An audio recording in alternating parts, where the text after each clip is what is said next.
by Fireside Studios, presents a long-hoped quest, The Four Crowns Pact, Book 1, by Elcar B. Haim, narrated by Graham Radcliffe. Prologue.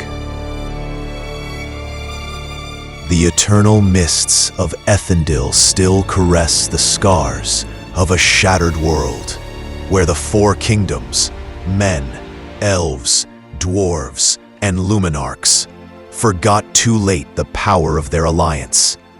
Their lands, once united by the Four Crowns Pact, are now but the shadow of a faded dream. Therion, the realm of men, spreads its cracked citadels and tattered banners. Elendor, the sanctuary of the Elves, watches its ancient trees wither, wounded deep in their sap. Keldarim, the underground domain of the Dwarves, groans beneath the weight of its collapsed tunnels. And the crystal peaks of the Luminargues, once dazzling specters of light, are now but tombs of fractured glass, their dying gleams streaking the sky with pale trails. It all began with the Dark Mage, banned from the Four Kingdoms for attempting to corrupt the Pact of the Alliance. In the caves of Arthen, he unearthed the Masquerates, cursed tablets where the power of ancient demons roared.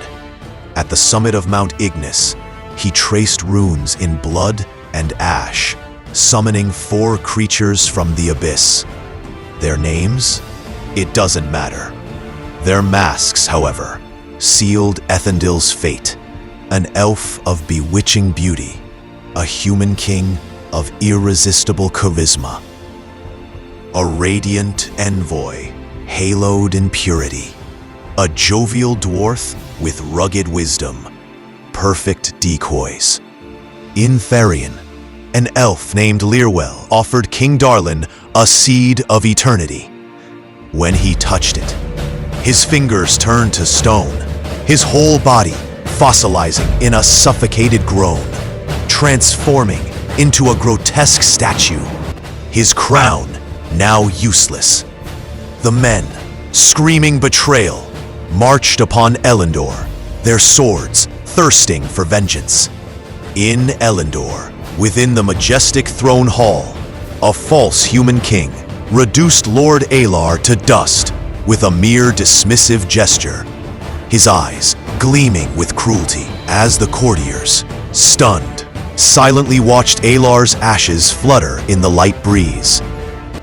The dwarves, deceived by a Luminargue with a beguiling aura, saw their king Velerin pierced by a blade of living steel, his blood mingling with the metal, screaming in agony. As for the Luminargues, fooled by a dwarf whose wounds healed too quickly, they lost their queen Leora, decapitated in the midst of a gathering by an illusion with blood-red reflections. The fratricidal war ignited Ethyndil, men against elves, dwarves against Luminargues, each believing they avenged an affront. The plains of Tharion burned beneath elven flames. The sacred woods of Elendor were trampled by spiked boots, their ancient roots defiled. The tunnels of Keldarim, overwhelmed by hordes of goblins rising from the depths, became deadly traps. The dwarves, masters of stone, fought with the desperation of the doomed. But the invaders, countless and crawling, drowned their defenses under waves of gray flesh. The corridors collapsed, burying warriors and innocents alike beneath shrouds of rock. Keldarim was mutilated, its grand halls tainted with muck, its forges extinguished forever. When the survivors, men with dulled swords, elves wielding splintered bows, dwarves with arms smeared in soot and blood, Luminargues with dimming auras, pierced the veil of deception, it was already too late. The Dark Mage's armies stood at their gates. The orcs had overrun Therion. The Warzags, shadow specters, engulfed the Luminargues, while the goblins, already triumphant in the tunnels, joined the slaughter. The Pact of the Four Crowns, once an indestructible bastion of iron, was now nothing more than scorched parchment. Now, the inhabitants wandered among the remnants of their former grandeur. The men drifted aimlessly through what was left of Therion's villages, their vacant eyes fixed upon the crown atop the stone effigy of their king, his face locked in a final grimace of terror. The elves roamed the ravaged glades of Elendor, whispering prayers to mutilated trunks as if their chants could rekindle the sacred sap.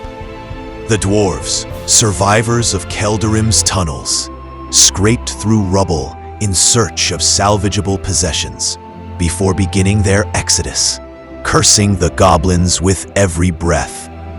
The Luminargues, translucent phantoms barely visible, glided among the crystal fragments of their peaks, desperately seeking the lost radiance.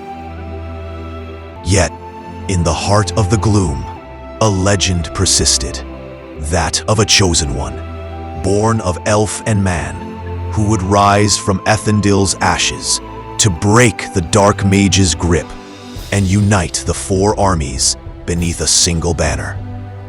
But that is another tale. Subscribe to not miss the next chapter release.